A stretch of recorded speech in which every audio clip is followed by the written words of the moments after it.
આજે આપણે મંડલોપના પ્રગતિશીલ ખેડૂત ઓર્ગેનિક ખેડૂત પ્રાકૃતિક ખેતી છેલ્લા 10 વર્ષથી કરે છે એવા જે હસમુખભાઈ હીરાભાઈ પટેલ એમના ખેતરની અંદર આપણે જીવામૃત બનાવવા આવ્યા છીએ। CRP અને કૃષિ સખીમાં જાનવી પુરોહિત અને CRPમાં પટેલ નટવરભાઈ ધનજીભાઈ નામ મંડલો આપણે આ જીવામૃત બનાવીએ છીએ। તમે જોઈ શકો છો। લાવ ભાઈ તું તારા એ બી પલાળું નહીં તો નાખી દે। આ ગાયનું ગોબર 10 કિલો,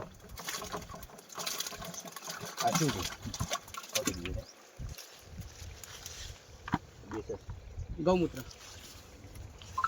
ઊંચી ધાર કરજો। 10 લીટર ગૌમૂત્ર,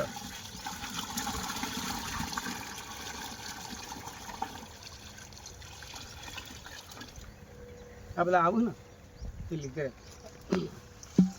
લો ગોળ આ 2 કિલો ગોળ પાડો,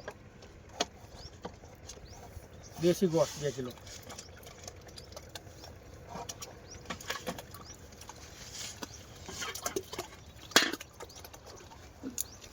બેસન લાવો, આ 2 કિલો બેસન થોડું નાખો,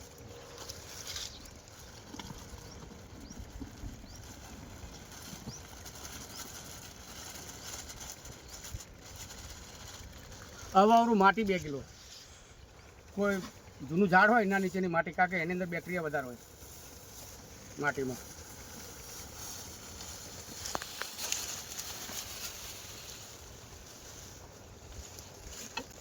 હવે આ બધું નાખી દીધું આપણે। હવે જેમ ઘડિયાળનો કોટો હોય ને હસમુખી રીતે આથી હલાવવાનો, બરાબર હલાવી દો।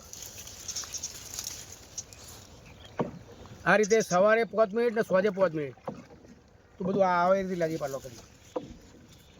સવારે 5 મિનિટ ને સાંજે 5 મિનિટ આ ખેડૂતે ખીજડો છે, ખીજડાના સોયડાની અંદર કર્યું હોય, ખરેખર સોયડામાં જ કરાય આવ્યું છે। અને 4-5 દિવસ સુધી આને ફીણ આવશે તો ફીણની ચિંતા નહીં। અને આ 7મા 8મા દાડા 10મા દાડા આ રહ્યું જીવામૃત તૈયાર થઈ જશે અને ખેતીમાં વાપરવા લાયક યોગ્ય થઈ જશે, બરાબર। એટલે આ રીતે જીવામૃત બનાવ્યું। હવે આ જીવામૃતની અંદર આપણે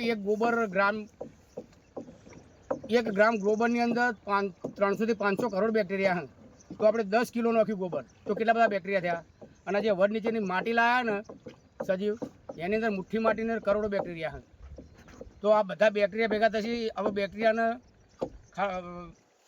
આયરન આપ્યું એની તાકાત માટે, આપણે ગોળ આપ્યો અને પ્રોટીન આપ્યું, બેસન આપ્યું એની તાકાત માટે। એટલે આ બેક્ટેરિયા 8-10 દિવસની અંદર વધે જશે અને ઘણા પુષ્કળ વધશે અને 10માથી 12મા દિવસે આ વાપરી દેવું। જય સ્વામિનારાયણ।